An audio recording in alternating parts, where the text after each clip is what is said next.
Hi everybody, today I'm going to do a little bit of an educational chicken video, and what precipitated this is, you know that I've been on BYC, BackyardChickens.com for, well, I've actually been a member about 15 years. Actually, I was a member before the current owner bought out the forum, the web page, the website, and I've been a member of this particular incarnation of it for 13 years, but overall I've been a member of it for over 15 years.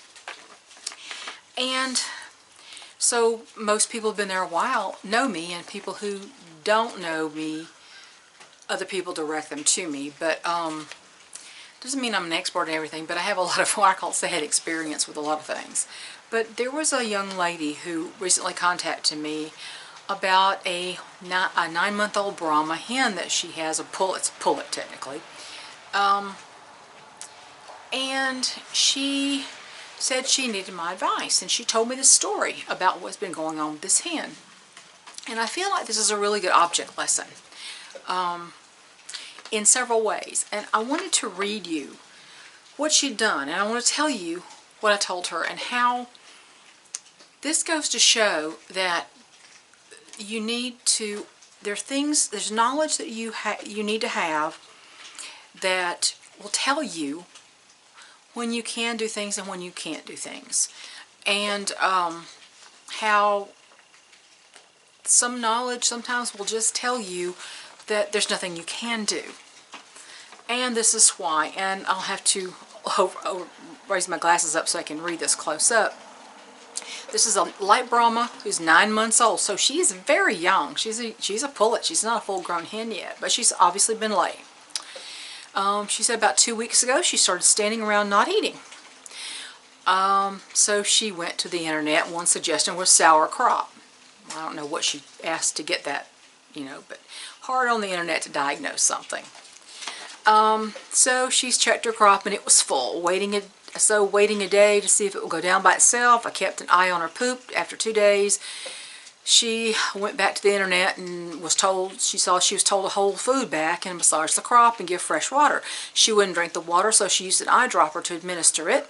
She massaged the crop a couple times a day. After about a week, it went from grainy to solid and mush, but it was still just as big. And I know what that's. It's like a dough ball. I know what that is. It's like it's mushing up with the water that you give her, and it won't move. It's not moving out of the crop. It's just turning into a ball of dough.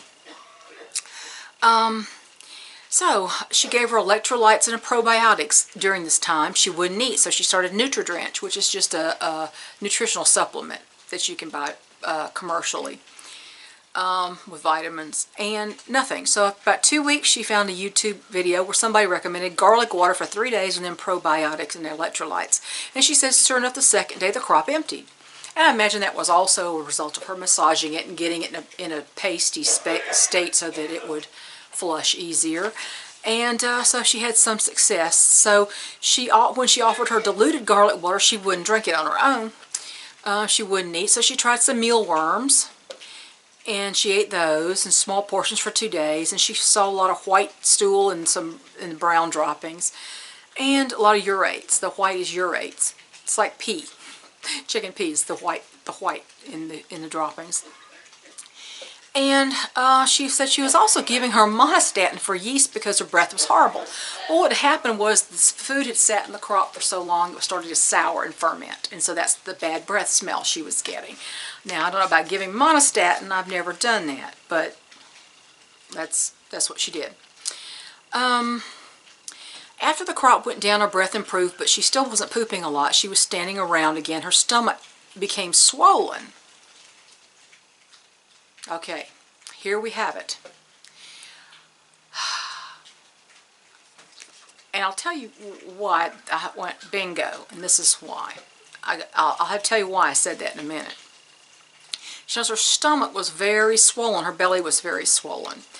Her vent it looked good, no redness or mucus or whatever. She was concerned she was constipated or egg-bound. Well, I've never heard of a constipated chicken, honestly. They don't really get constipated, per se.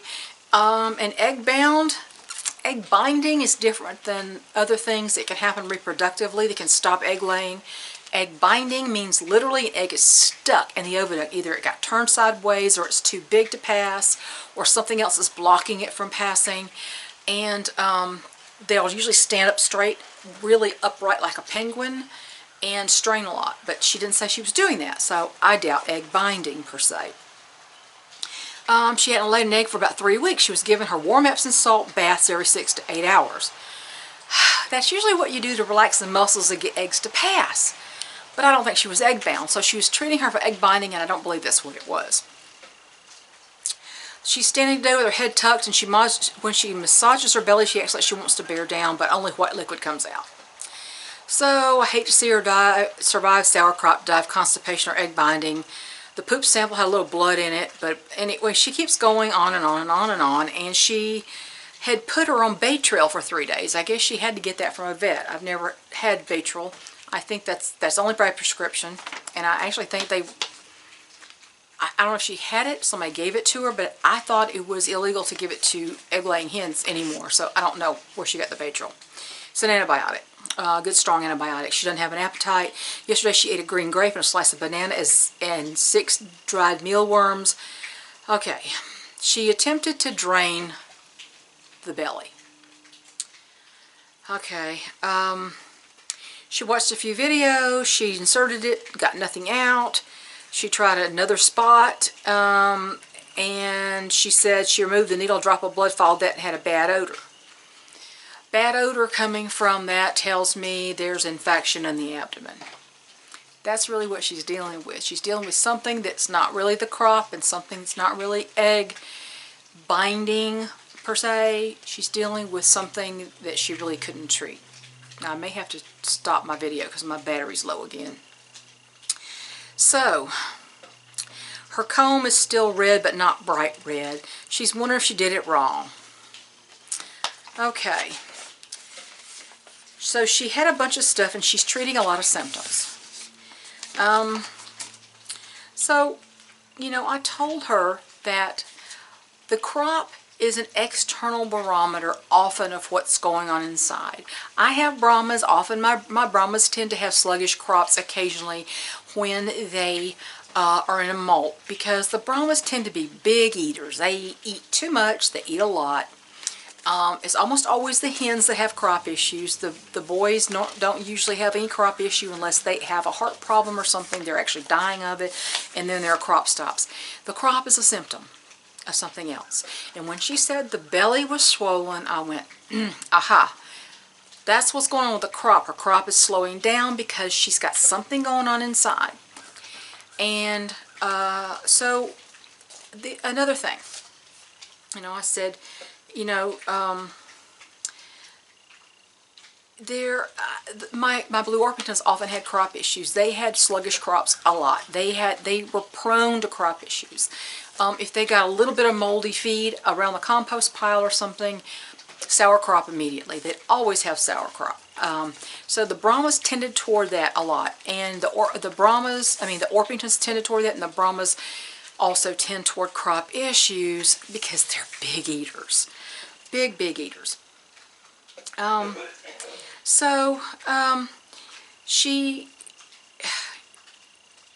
said, you know, really, you're treating a lot of stuff at the same time, and you really don't know what you're treating. You're treating symptoms.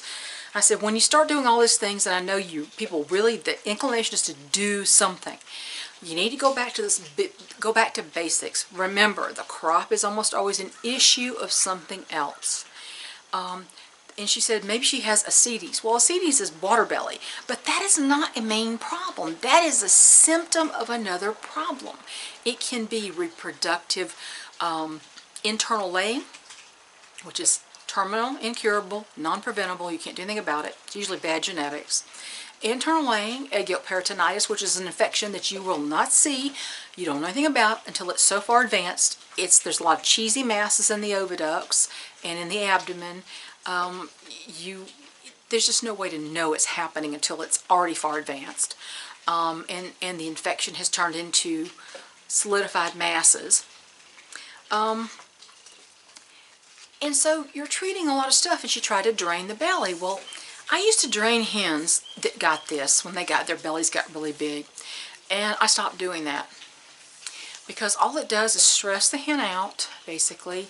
And unless she is actually having trouble walking, like she's dragging a bowling ball on the ground between her legs, I don't mess with the draining anymore. Tiny right now, Tiny the Terrorist, she has extreme bloating. It came on fairly suddenly, and Tiny is dying.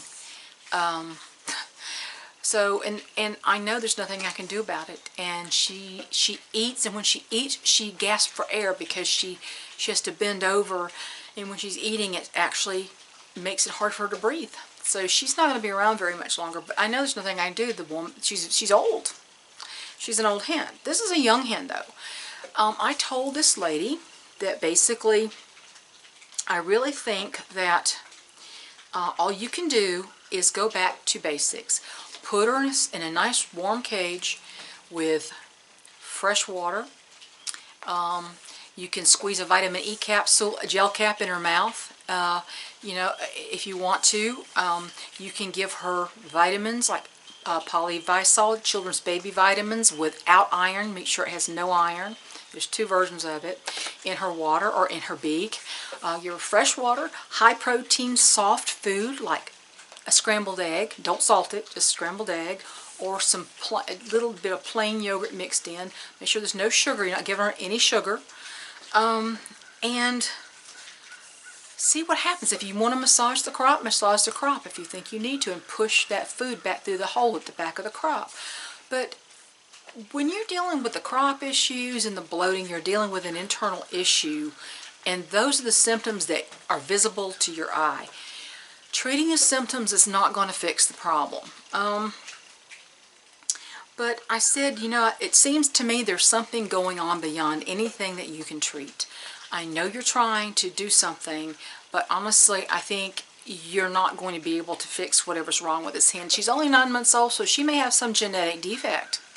It's very possible. So, you know, I said, of course, you know, this is all a guessing game. You can only guess.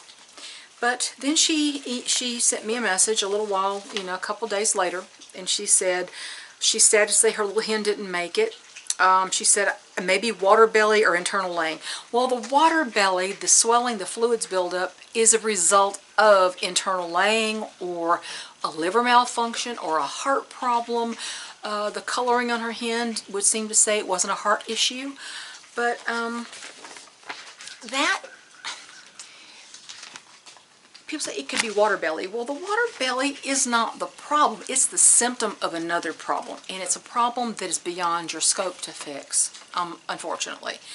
And, you know, she tried to drain her out of desperation. Been there, done that, understand it. I had a little hen that I drained multiple times, got half a big mayonnaise jar full of fluid from her more than one time. It didn't save her. It made her more comfortable temporarily. In the end, you know, it just stresses them out. And, you know, she said the hen was calm. She didn't seem to be in pain. Well, you know, they're stoic animals. They're prey animals. They don't show pain if they show pain, you know it's really bad. They said when they cut her open after she passed away, said her stomach was full of straw and smelled really bad. I would think she meant the crop, not the stomach. I don't think it would have made it past the crop, so I don't know if she meant the crop or what she actually meant. But she said she lost so much weight, and she said, and here's what she said. She said, I'm very disturbed with adding to her problems because of my lack of knowledge. It was a very hard loss. Thanks for getting back with me. And here's what I told her, and this is what I want to tell you. And I'll read just what I told her. I said, don't beat yourself up. We do the best we can with the knowledge we have, and often we're flying blind. When you suspect a crop issue, stop all food and give only water and massage it, unless it's a gassy balloon-like thing, which may make her upchuck. If the crop is impacted, that is different than soured. Impacted means it's full of food, like there's a mass there and it won't move. It's hard. Gassy means it's a balloon. But crop is not the main issue usually. It malfunctions when there's another internal problem. So I said, just take what you learned from it this time. I've had the gilts over hens myself, and I'm very sorry for your loss. You did care. And that's more than many chickens get. So this is what I want to tell you.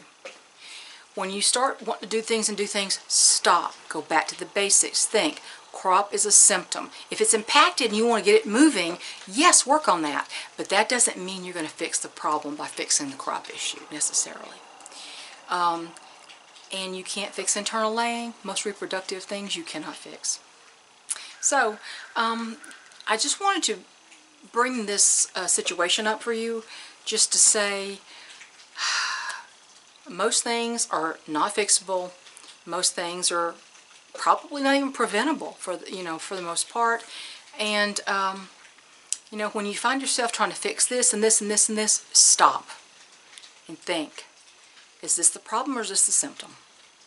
So I hope this helps a little bit. And no matter how much you know, a lot of times we're flying blind. Talk to y'all later. Bye.